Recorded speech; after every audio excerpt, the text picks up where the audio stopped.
My sketchy homemade e-bike is getting bigger and heavier every day as I bolt things onto it, so we've upgraded to a center stand because the side stand just couldn't handle the weight anymore. So it bolts on right in the middle, right there where that hole is. If you want one, there's a link in the description, and it weighs in at 1 pound, 8.5 ounces, so it ain't light. That's 695 grams if you speak metric.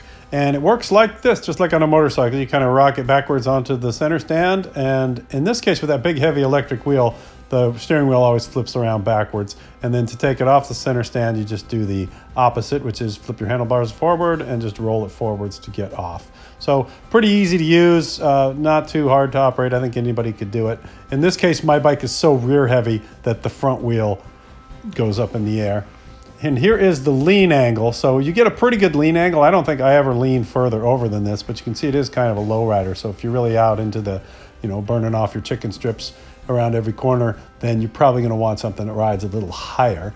It is 13 inches above the pavement here, according to this. And then on a 26-inch beach cruiser like this one, the front wheel is 4 inches up in the air. They say you can run this on a 27.5 or even up to a 29-inch bike if you wanted to.